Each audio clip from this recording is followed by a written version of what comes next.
I'm Wayne and I play keys. I'm Biniam. I play the bass. I'm Nevaeh and I play guitar. I'm Charmaine. I sing backup vocals. My name is Rottweiler. I play drums. My name is Brandon, and we are Poetic Roots. Thank y'all for having us. This was a fun time. I'm still sweating. We still sweating. It don't smell too bad in here. We were just having fun though.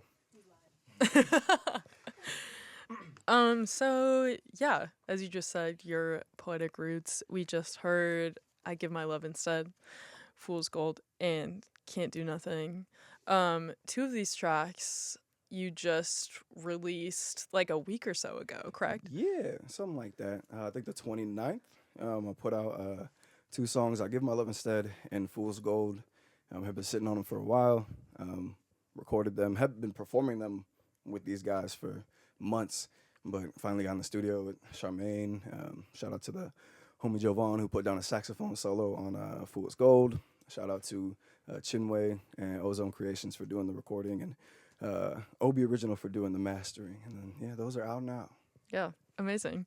Do you have any future visions or aspirations for an album? Like if you're shooting for the moon, so to speak, like would that be ideal to be able to create kind of a cohesive project like that?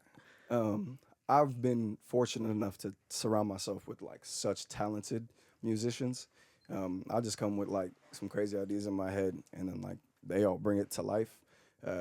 When y'all see the video, y'all can't see the video now, but when y'all see the video, I be looking goofy on stage sometimes, you know? I don't know what's gonna happen. I really don't have too much control, but I know I have faith in these guys to keep the music going, and then my body's gonna be moving to whatever they're doing. So, an album, of course, I would love to get with these guys into a studio and put down like actual instruments and lay down the music, because the whole idea behind like Poetic Roots is young black musicians playing black music.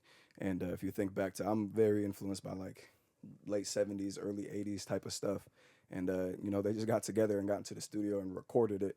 And however it came out, is however it came out. And it was just like jamming. So, yeah, when I start getting my money up a little bit, you know, we going to pay for some studio time. We're going to get together and just whatever happens, like I know it'll be so dope because I got these musicians beside me, you know? Yeah, absolutely. There was like this fun moment where you guys just like during sound check were playing just to like practice, and I can't remember who it was. Maybe it was you, Nevaeh. You said something where you were talking to Charmaine and you were like, we just like have that musical connection. Like we're in it like that. And so I was wondering how you feel like being able to communicate in that way kind of amplifies playing music together. Because I feel like that's something that a lot of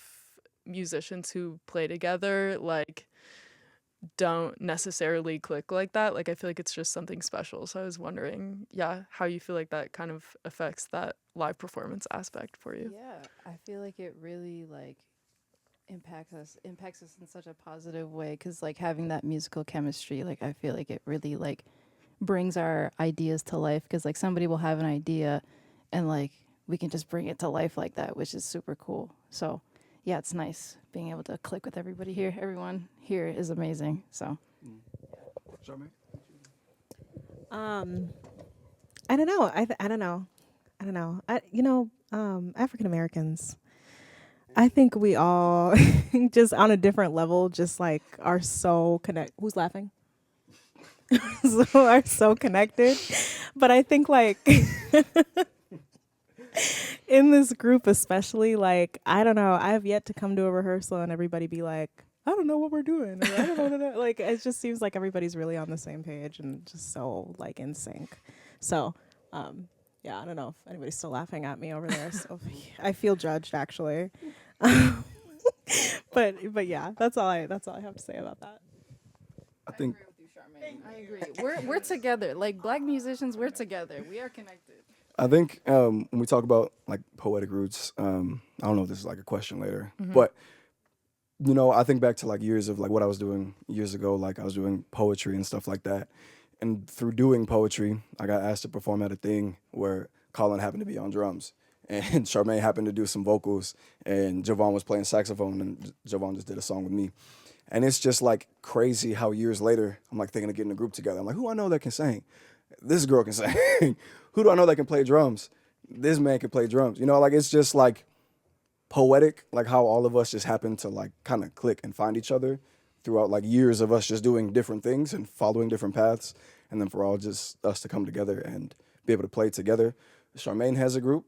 He's the drummer. She's guitars. He plays some keys in there. There's like plenty of groups that we play together and we make music together, and it can be different styles, different, you know, lanes. But I don't know. I feel like this group has a cool lane, and we're doing our thing, you know. Yeah, yeah. Well, and like you said, I was gonna ask kind of how the group formed, so to speak. But yeah, it just seems like kind of serendipitous, you know, like just those real life experiences, like running into each other, kind of, I don't know, creates a connection that's different than just being like, all right, I guess that person can play with us. How do you feel like that also affects the songwriting process? Like, how do you come to the group with ideas? Like, is it you being like, all right, I've written these lyrics, and you guys can kind of like formulate an idea for the like instrumentally sonic aspects, or yeah, what is that process like? So for the time being, like right now, like I don't know about the rest of y'all, but I got a day job and I'm tired. So like I have, you know, a limited amount of time toward my creativity and toward my writing. So like I'll like be in my car driving, listening to like instrumentals that exist already or I've found or whatever, and I'll be like writing off the top of my head to that, and then I'll come to these guys and be like, y'all hear how that sound? And can we kind of like do that?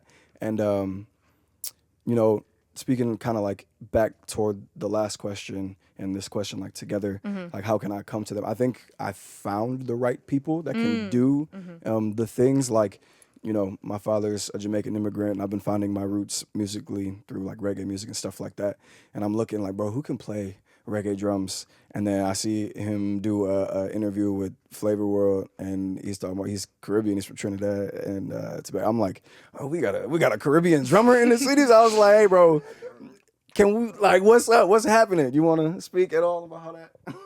Yeah, like of course what Brandon said, I have a Caribbean background, so like reggae music and calypso and all of those different styles, they come so naturally for me, because they're the first styles that I learned how to play on the drums. So, you know, it was really, really cool to be able to come somewhere so far as like Minnesota and be able to, you know, share my gift with, you know, somebody like Brandon who has Jamaican ancestry.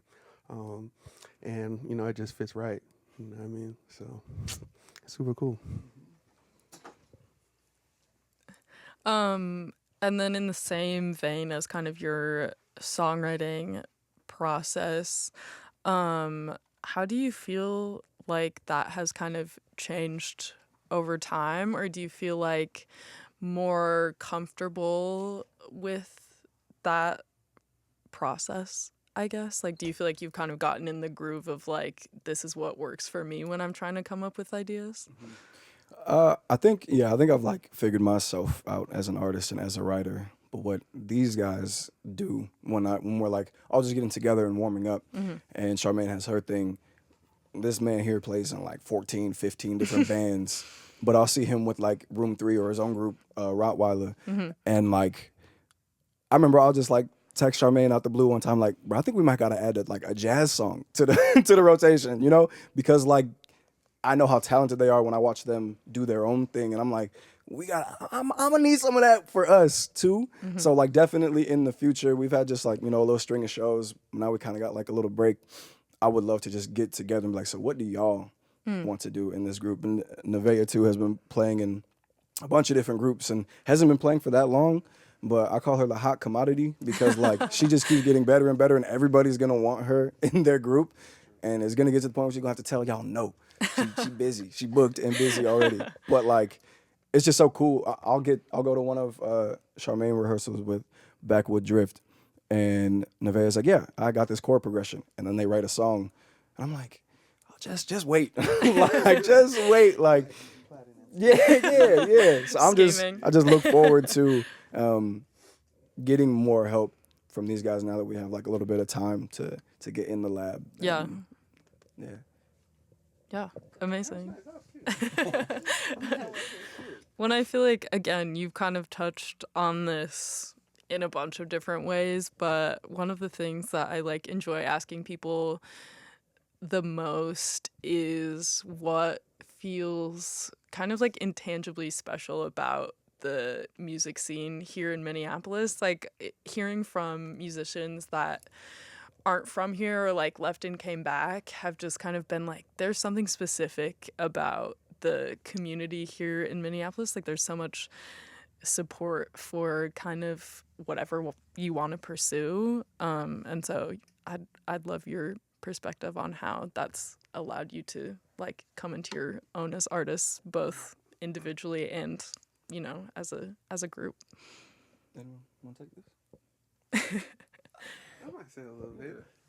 I think this city is super cool because it has a sound, but within that sound, there's so many different kind of subgenres and stuff that people can, you know, find their pockets in which they want to be in.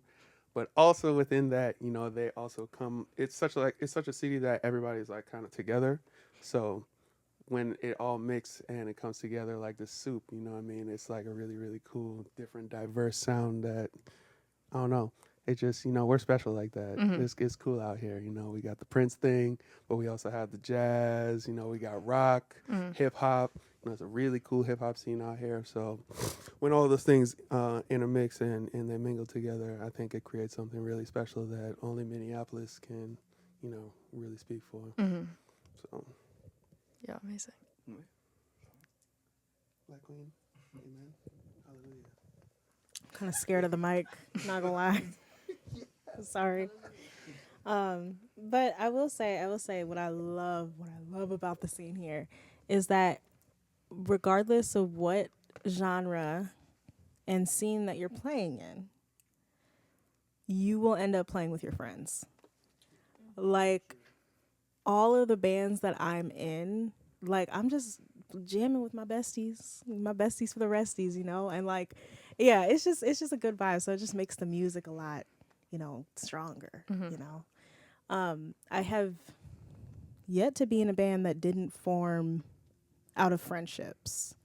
And yeah, and I think that's like, it's just how you build your community there, you know. So yeah, that's what I like about the scene here. It's just like, yeah, you just gonna play with your friends, write a little song with your friends, and just jam and play. And so yeah, it just feels like, yeah, the social scene here is just like, it's just lit. So Yeah. yeah. We love friends. True. I just think it's really cool that everybody knows each other. Like the local scene is so small, and just like Minneapolis especially, like everyone is so connected.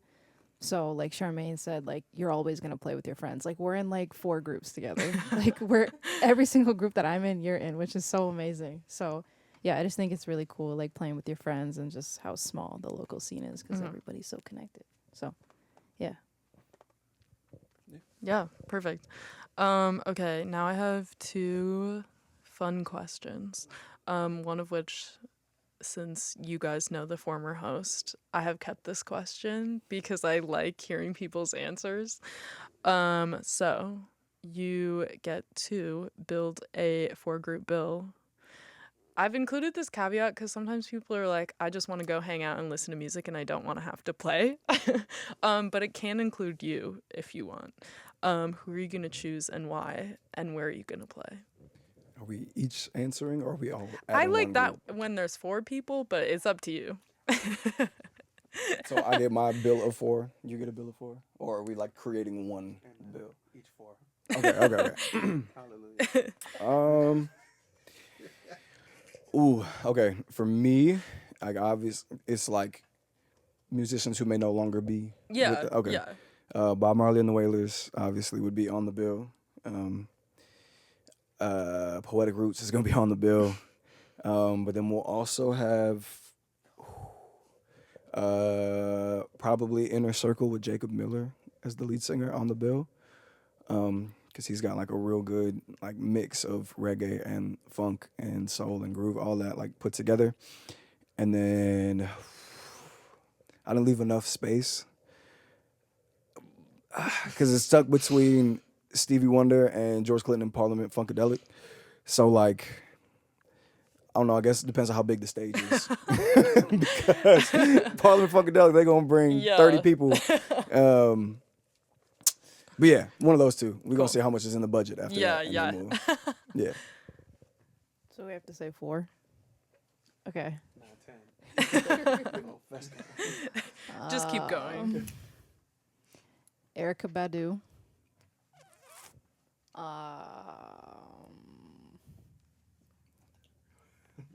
What did you say? Chief Keef. I always say Chief Keef. This is the 3rd time of me saying Chief Keef. Come back to me. Consistent. Come back. You halfway there. You halfway there. Are you serious? You halfway. Erykah Badu with Chief Keef. Us. And Backward Drift. Hey. Those are some good bands. We'll go to Backwood Drift over here. Who'd I have?